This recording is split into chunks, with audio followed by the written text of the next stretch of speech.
बालक, हम तुम्हारे सारे अपराध क्षमा कर देते हैं। ये यज्ञ का अश्व हमें लौटा दो, हम तुम्हें कोई दंड नहीं देंगे। युद्ध में हमें पराजित कीजिए और घोड़ा ले जाइए। और ये भी याद रखिए, घोड़ा लिए बिना चले गए तो समस्त विश्व में अपयश फैलेगा। तुम्हारे गुरु ने तुम्हें कोई तंत्र विद्या सिखाई है? क्यों? क्योंकि जो कार्य तुमने किया है वो अवश्य दंड देने योग्य है, परंतु तुम्हें देखकर हमारे मन में न तो दंड देने की इच्छा हो रही है और न तुमसे युद्ध करने की। मेरी अवस्था भी यही है। मैं तो यही सोच रहा हूँ कि आप किसी मोहिनी मंत्र का जाप कर रहे हैं। ये विधाता की विधि कैसी है कि दोनों ओर से धनुष उठाना कठिन हो गया है। महाराज राम, इस प्रकार यह मंत्र तंत्र का प्रयोग वीरों के लिए उचित नहीं है। यदि कर सकते हैं तो सच्चे क्षत्रिय की भांति हमें अस्त्र शस्त्र से पराजित करिए, भावना की मोहिनी डालकर नहीं। बालक, हम तुम्हारे सारे अपराध क्षमा कर देते हैं। ये यज्ञ का अश्व हमें लौटा दो, हम तुम्हें कोई दंड नहीं देंगे। युद्ध में हमें पराजित कीजिए और घोड़ा ले जाइए। और ये भी याद रखिए, घोड़ा लिए बिना चले गए तो समस्त विश्व में अपयश फैलेगा। बालक, हमें विवश मत करो। जब युद्ध भूमि में आ ही गए हैं महाराज, तो अब और कोई मार्ग नहीं बचा। एक ही मार्ग रह गया है, धनुष उठाइए।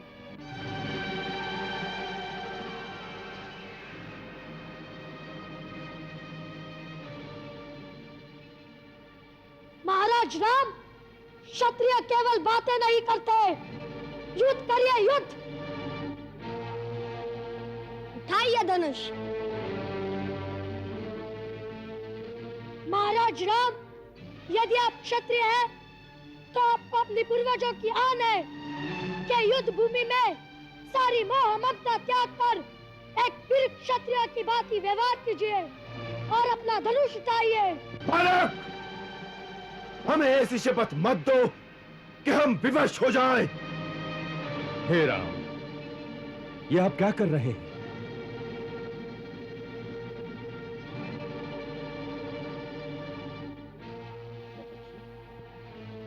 बालकों की बातों में आकर ये क्या अनर्थ कर रहे हैं आप?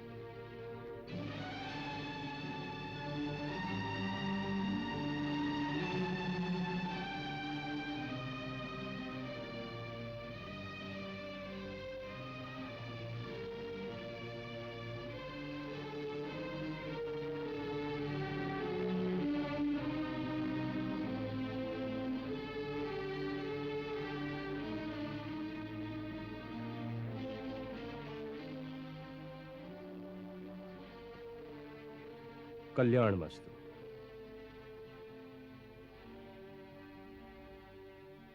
प्रभु, स्त्री, वृद्ध और बालक, इन तीनों के जीवन की रक्षा का भार तो राजा पर ही होता है। अपराधी होने पर भी उन पर राजा का हाथ नहीं उठता। महर्षि, ये बालक बहुत हठी हैं। बालहट तो सब जानते हैं महाराज, परंतु बालहट का उत्तर राजहट तो नहीं हो सकता। कुश, लव,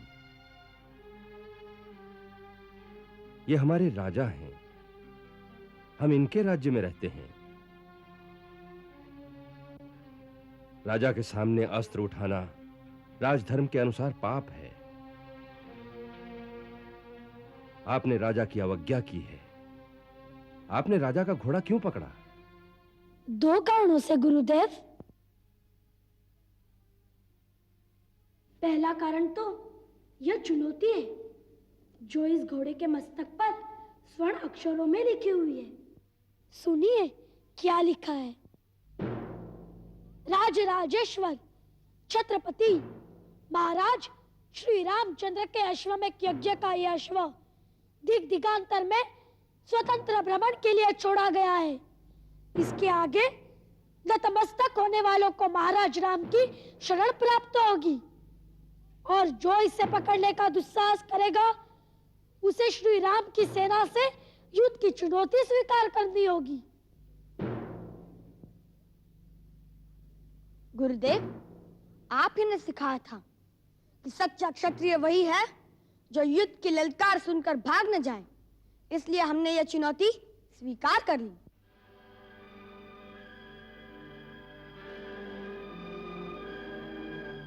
और दूसरा कारण? कुछ भैया को महाराज राम से कुछ प्रश्न पूछने थे, सो मैंने सोचा वैसे तो हमारी भेंट महाराज राम से हो नहीं सकती। यदि यह घोड़ा पकड़ ले तो उसे छुड़ाने के लिए महाराज राम स्वयं आएंगे और कुछ भैया उससे प्रश्न भी पूछ लेंगे। पूछो, क्या प्रश्न पूछना चाहते हो? एक ही प्रश्न है महाराज कि हमारे गुरुदेव कहते हैं आप मर्यादा पुरुषोत्तम हैं, परंतु यह कहाँ की मर्यादा है कि उस पत्नी का जिसकी पवित्रता पर आपको स्वयं विश्वास है, केवल कुछ लोगों की निंदा के कारण त्याग कर दिया जाए और उसे निस्सहाय अवस्था में वनवास के दुख भोगने पर विवश कर दिया जाए? यह कौन सा धर्म है? राजधर्म।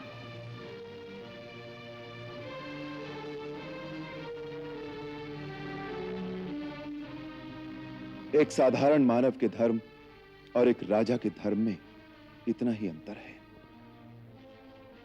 एक साधारण मानव का प्रथम धर्म है अपनी पत्नी, अपने बच्चों, अपने भाई बहनों, माता पिता और निकट सगे संबंधियों की रक्षा करना, उनको सुख पहुंचाना और यदि कठिन समय आए तो दुख में उनका साथ देना।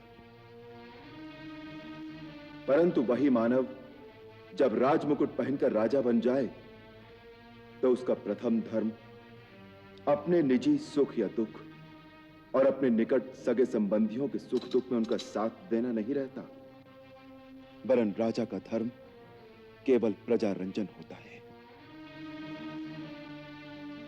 उसके सारे कर्म प्रजा मत के अधीन होते हैं, फिर चाहे निजी तौर पर उसे सुख हो या दुख। उसका कर्तव्य तो वही है जिससे प्रजा का कल्याण हो, प्रजा रंजन हो और जिसमें प्रजा का मत हो। यही उसका पहला धर्म भी है और यही उसका आखिरी धर्म भी है। इसे ही राजधर्म कहते हैं। तो इसका अर्थ यह है कि यह अन्याय आपने नहीं, अयोध्या की प्रजा ने किया है।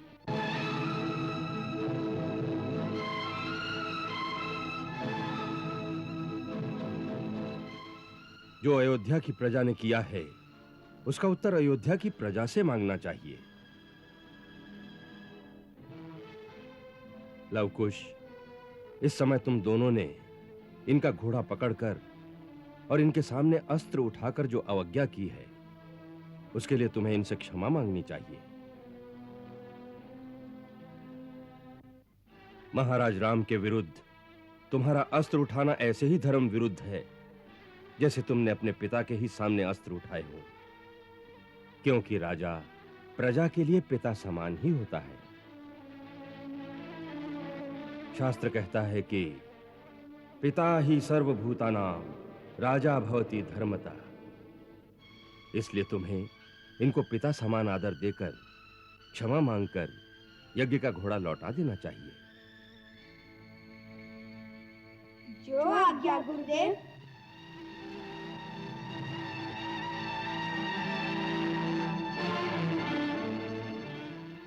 महाराज, हमने क्षत्रियोचित कर्तव्य समझकर भूल से आपकी जो अवज्ञा की है उसके लिए हम आपसे क्षमा मांगते हैं। यदि आप हमें कोई दंड देना चाहे तो वह भी हमें स्वीकार है।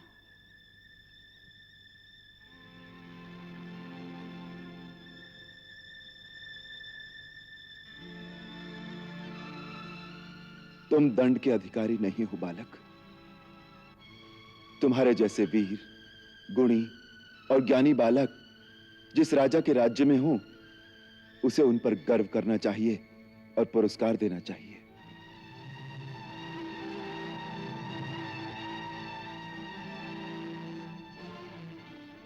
जब तुम्हारी शिक्षा पूर्ण हो जाए और यदि तुम्हारे गुरु और तुम्हारे माता पिता तुम्हें आज्ञा दें, तो तुम दोनों के लिए मेरे द्वार सदैव खुले रहेंगे। उचित समय आने पर ये दोनों आपकी इस उदारता का लाभ अवश्य उठाएंगे। कुश, वत्स, अयोध्या की सेना पर इस पहली विजय से तुमने मेरी विद्या सफल कर दी। अब चैतन्य अस्त्र द्वारा इन सब की मूर्छा भंग कर दो, जिससे महाराज समस्त बंधु बांधुओं सहित जाकर अपना यज्ञ संपूर्ण कर सके। जो आज्ञा गुरुदेव। चलिए महाराज।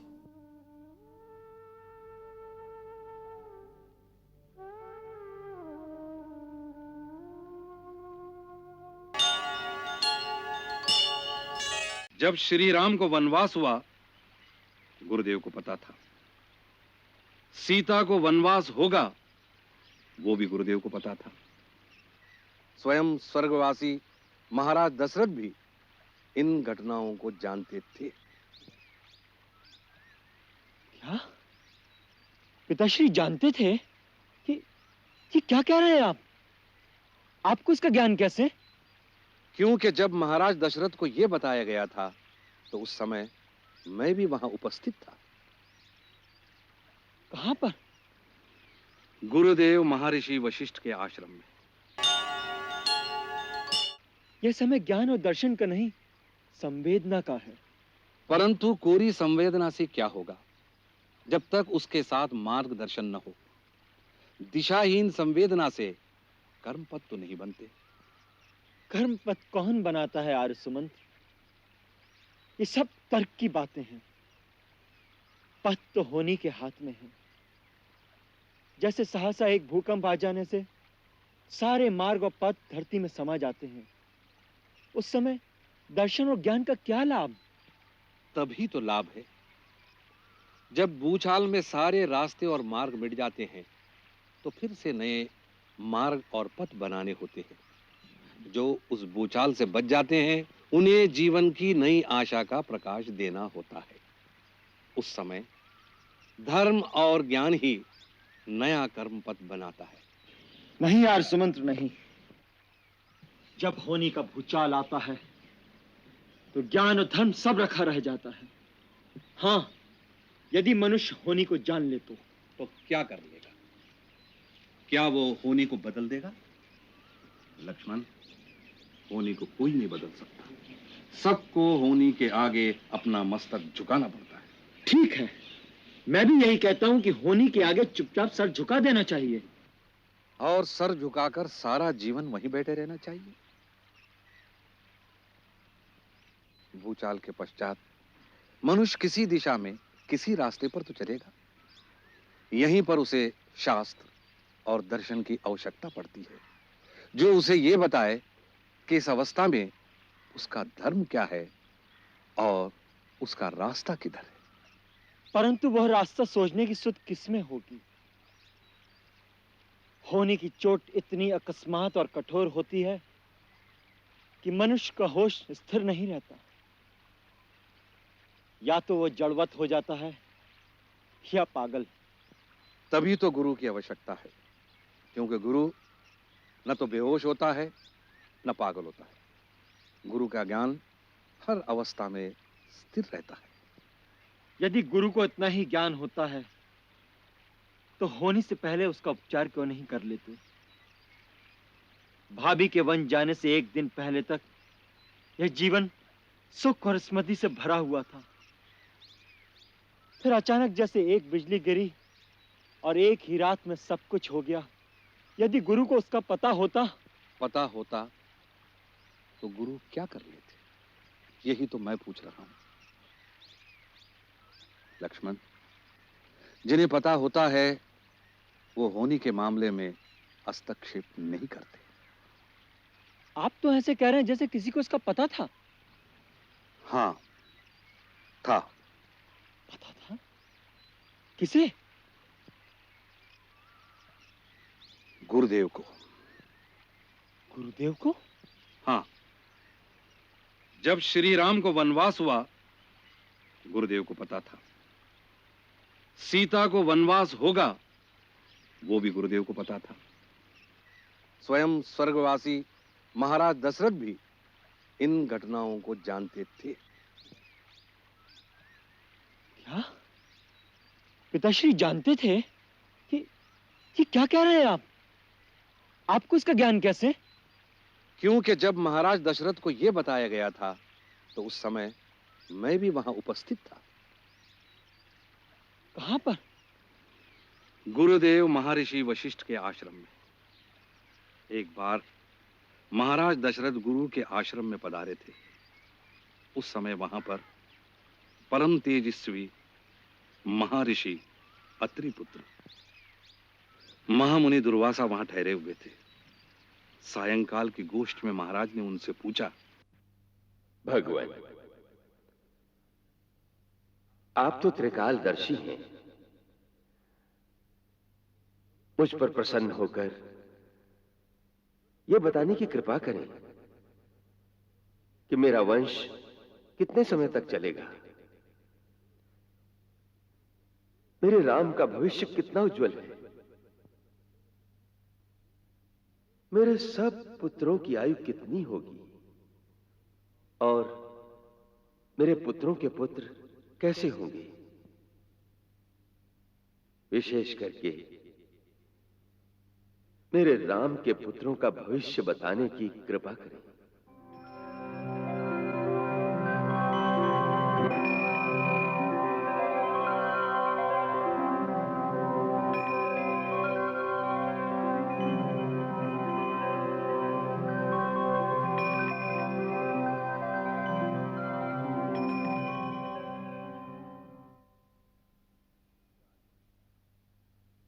राजन, आपके सारे पुत्र दीर्घजीवी हैं।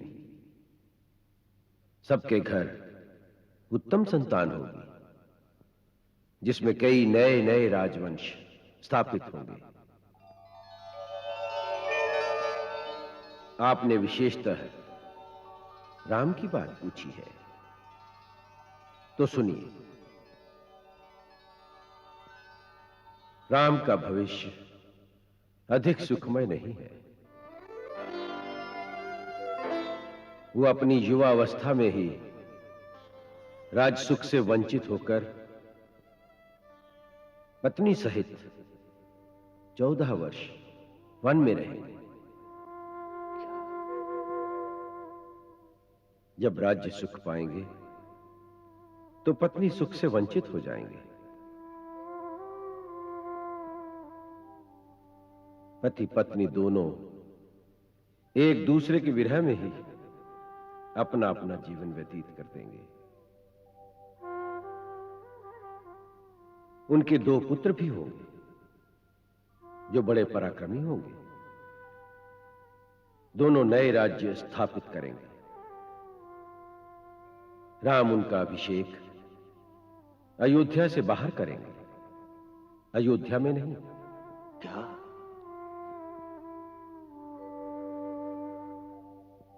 मुनिवर, राम तो मुझे सबसे अधिक प्रिय है। मेरे उसी पुत्र के भाग्य में इतना दुख क्यों? राजन, श्री राम के भाग्य के बारे में आपने जो बात कही है वो अज्ञानवश कही है, क्योंकि आप नहीं जानते कि आपके पुत्र राम तो स्वयं भाग्य विधाता है। अर्थात ये कि तीनों लोकों के स्वामी भगवान विष्णु ने ही आपके घर राम रूप में अवतार लिया है, और ये पत्नी वियोग का दुख उन्हें भृगु ऋषि के दिए हुए शाप के कारण भोगना पड़ेगा। भृगु ऋषि ने भगवान विष्णु को शाप दिया था। हाँ, देवासुर संग्राम के समय देवताओं से पीड़ित होकर दैत्यों ने महर्षि भृगु की पत्नी की शरण ली थी। इस पर कुपित होकर भगवान विष्णु ने अपने चक्र से भृगु पत्नी का सिर काट दिया।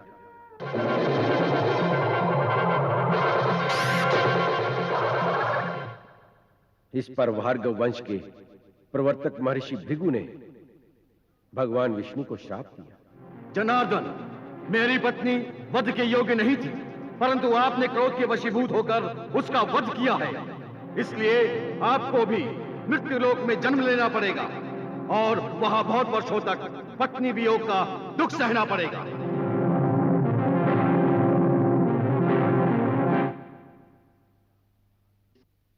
तत्पश्चात महाराज दशरथ ने मुझे शपथ देकर कहा था कि ये बात राम, लक्ष्मण, भरत, शत्रुघ्न को कभी न कहना। इसीलिए आज तक मैंने ये बात सदा गोपनीय रखी थी। ऐसी विचित्र बात सुनकर मन में कई प्रकार के प्रश्न उठते हैं। यदि आपको ये सब पता है तो फिर भी हम इस प्रकार दुखी क्यों होते हैं? तुम्हारे वनवास जाने पर मैं इतना विवल क्यों हो गया था? ऐसे ऐसे कई प्रश्न मेरे मन में भी उठते हैं, पर उनका उत्तर मुझे नहीं मिलता। ऐसा लगता है कि हम साधारण प्राणी माया के जाल में ऐसे फंसे हुए हैं कि उनमें से बच के निकलना संभव नहीं है। श्री राम को देखो, स्वयं भगवान विष्णु के अवतार हैं। फिर भी जब नर रूप धारण किया है तो अपने आप को संपूर्णतः माया के अधीन कर दिया है। उसी प्रकार दुखी होते हैं, विवल होते हैं। फिर हमारी क्या गिनती है लक्ष्मण?